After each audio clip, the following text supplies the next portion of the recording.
Et je pense que si nous croyons en nous-mêmes comme Dieu le fait, alors nous avons une connaissance. Nous savons que nous pouvons.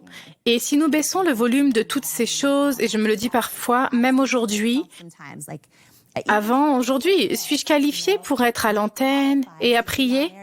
Des choses comme ça, mais à la fin de la journée, si nous baissons le volume de ces choses et que nous augmentons le volume de ce que Dieu dit de chacun d'entre nous, c'est-à-dire que nous sommes plus que qualifiés, imaginez ce que nous pourrions faire. Beaucoup de gens ont entendu parler de IT Cosmetics maintenant, car nous sommes devenus la marque de maquillage numéro 1 dans le pays, et ils le savent maintenant. Mais la véritable histoire, c'est, je pense que Dieu a continué à me rendre suffisamment forte pour pouvoir supporter le poids des succès une fois qu'ils sont arrivés.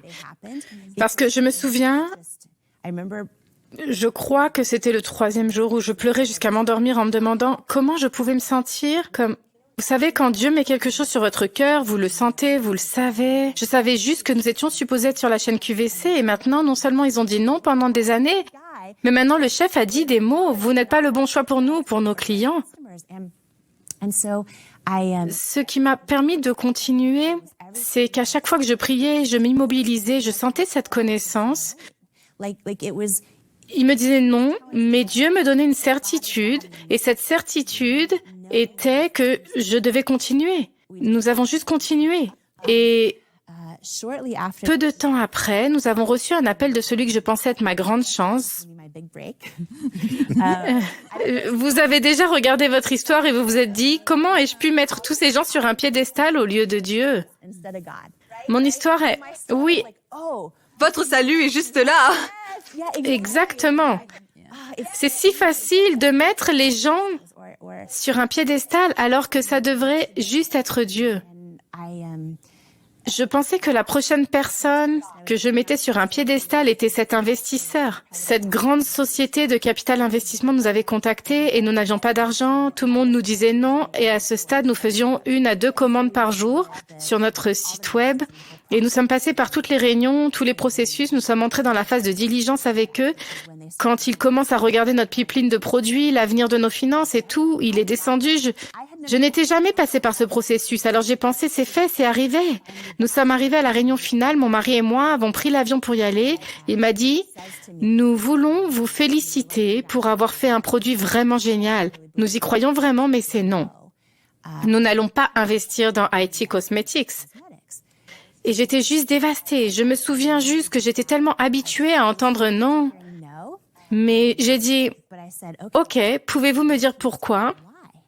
Et il est devenu vraiment silencieux et s'est arrêté pendant un long moment. Il a dit, voulez-vous que je sois vraiment honnête avec vous? Il était à 1 mètre de moi et il a dit, je ne pense pas que les femmes achèteront du maquillage à quelqu'un qui vous ressemble, à votre corps et votre poids.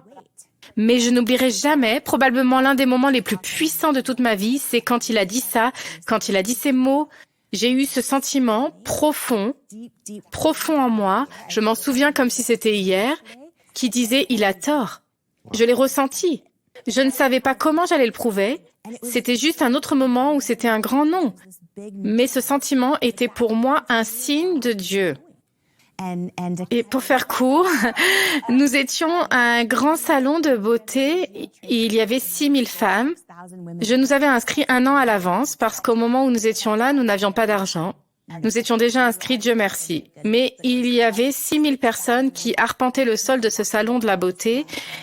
Il a lieu 1 fois par an à New York City et QVC avait un énorme stand là-bas. Je n'avais jamais rencontré personne de QVC. Une femme s'est approchée de moi. Je ne l'ai même pas reconnue, mais elle avait été présentatrice d'une émission QVC pendant 17 ans. Elle a dit, je veux juste vous dire, je pense que nos filles de QVC à la maison, elles ont besoin de cet anti-cerne. Il est si bon, je l'ai regardé et elle a dit, je veux vous dire que j'en ai parlé à l'acheteur principal et je lui ai fait essayer. J'ai regardé l'animatrice, j'ai commencé à sangloter. Je crois que je lui ai fait peur. Elle m'a dit, oh chérie. Elle a dit, mais elle ne savait pas ce que je savais. C'est-à-dire que je n'avais pas d'argent et qu'on nous disait non depuis si longtemps. On a eu une réunion avec QVC et puis on a eu un oui. Ce qui semblait vraiment important jusqu'à ce que j'apprenne ce que le oui signifiait. Le oui signifiait qu'on avait droit à un essai en direct à l'antenne et qu'on avait 10 minutes. Et donc, nous devions vendre plus de 6000 unités de notre produit, notre correcteur, pour atteindre l'objectif de vente. En préparation de ce grand coup, ces 10 minutes à l'antenne, nous avons engagé ces consultants tiers qui sont géniaux, qui ont aidé tant de gens à vendre leurs produits dans les magasins et à la télévision. Et ils m'ont tous dit la même chose. Ils ont dit, OK, vous avez un coup. Si vous voulez avoir une chance de réussir, vous devez mettre ce type de modèle sur votre chaise. Une peau parfaite. Le même âge, le même teint, parce que c'est ce qui avait été fait. J'ai dit, mais laissez-moi vous montrer pourquoi j'ai créé ça. Et je me suis dit, je souffre de rosacée et je veux mettre des mannequins de 70 et 80 ans d'âge et de couleurs de peau différentes. Et quelqu'un qui a de l'acné, je veux le faire sur mon propre visage nu. Je peux prouver en direct comment ça marche. Ils étaient mortifiés. Littéralement mortifiés. Voilà le truc, ils voulaient que je gagne et me donner les meilleurs conseils qu'ils pouvaient. Mais ce que j'ai appris, c'est que chaque fois qu'on fait quelque chose d'authentique, par définition, c'est nouveau pour vous parce qu'il n'y a qu'un seul vous dans le monde. Et quand vous faites quelque chose d'authentique, ça n'a jamais été fait avant. Ce que j'ai appris, c'est que bien souvent, les gens ont du mal à considérer que quelque chose a du succès s'il n'a jamais été fait auparavant. Si j'avais appris ça plus tôt, je me serais épargné bien des nuits à pleurer jusqu'à m'endormir.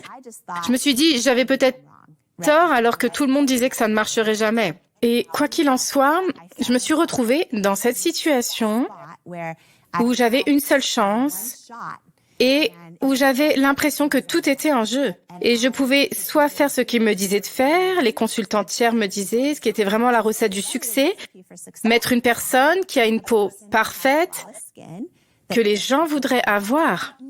Ils n'en ont pas besoin. À un moment donné, j'étais comme, Dieu, peux-tu juste prendre cela de moi? Parce que j'ai l'impression que j'ai commencé à douter de moi. Je me suis dit, peut-être que si je le fais de façon non authentique, à leur façon, ça marche. Je ne ferai pas faillite. Oui, je peux le faire à ma façon plus tard. Et toutes ces pensées.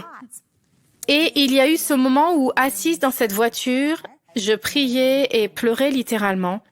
Et où je me suis souvenue, qui est cette personne à la maison? Parce que QVC est diffusé en direct dans 100 millions de foyers à travers les États-Unis.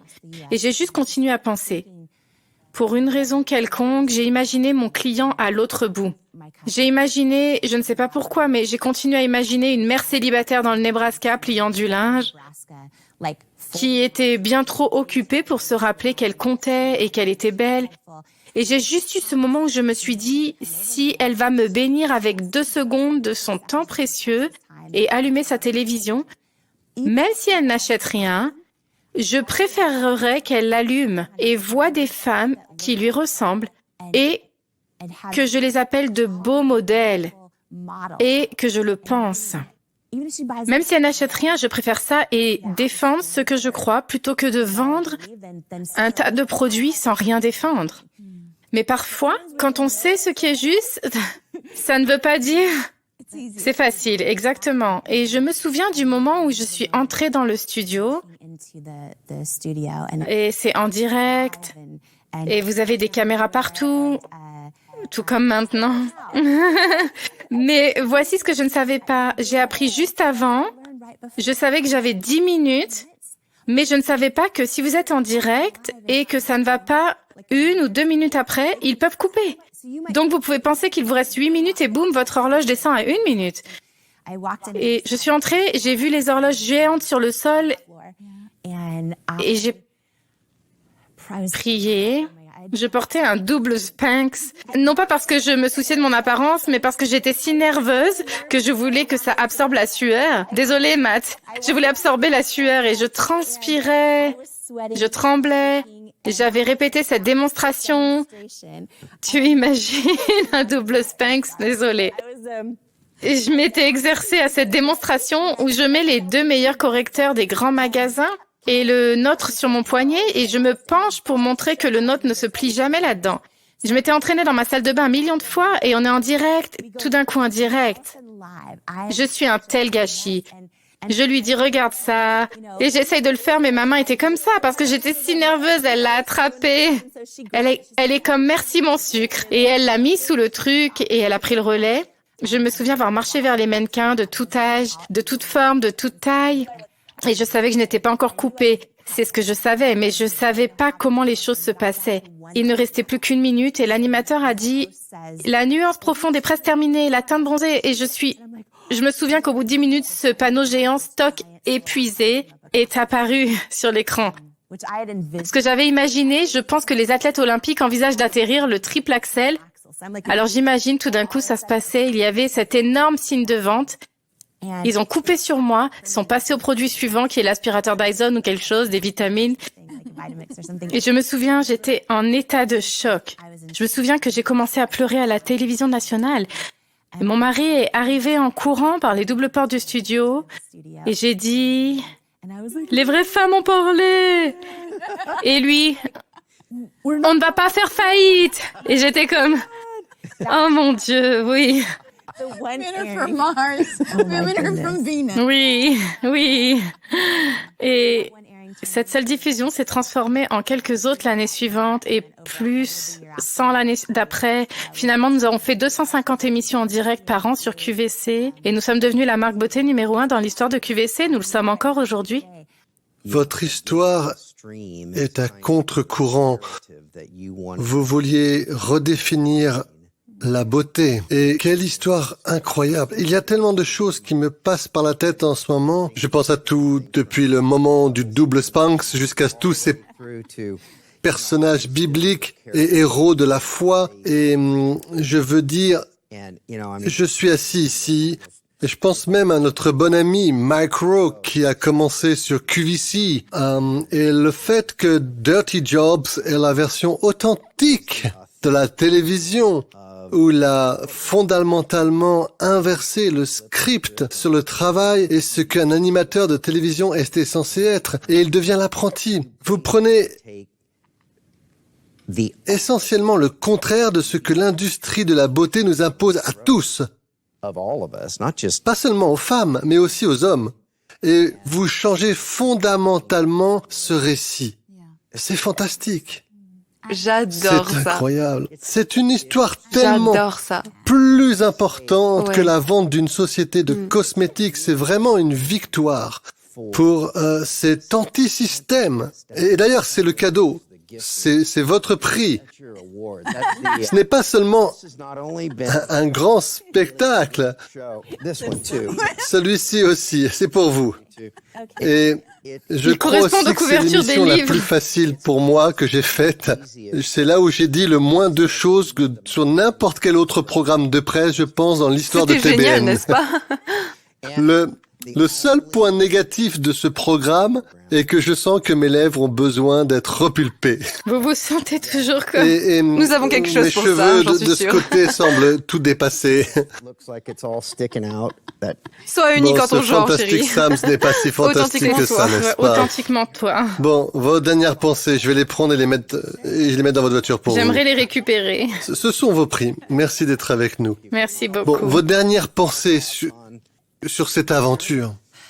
Oh mon Dieu, j'ai l'impression que ce voyage ne fait que commencer. Je sens que pour chacun d'entre nous, chaque personne à la maison en ce moment, je crois vraiment que nos meilleurs jours sont devant nous. J'ai l'impression que Dieu ne fait que commencer. J'ai 44 ans, j'ai l'impression que si vous avez 94 ans, on ressent la même chose. C'est juste que quand je regarde en arrière, même juste les choses dont nous avons parlé aujourd'hui, c'est juste tellement clair pour moi comment nos pas sont ordonnés.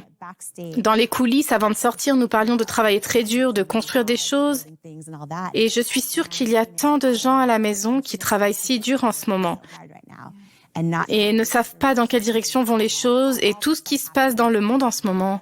Je pense que la dernière chose que j'aimerais dire est...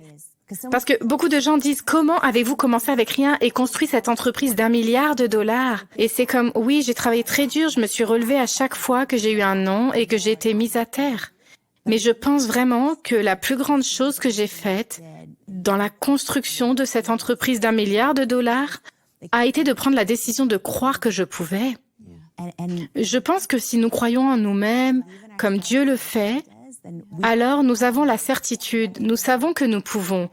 Et si nous baissons le volume de tout ça et que je me le dis parfois, même aujourd'hui, avant aujourd'hui, suis-je qualifiée pour être à l'antenne et prier, des choses comme ça. Mais à la fin de la journée, si nous baissons le volume de ces choses et que nous augmentons le volume de ce que Dieu dit de chacun d'entre nous, c'est-à-dire que nous sommes plus que qualifiés, imaginez ce que nous pourrions faire.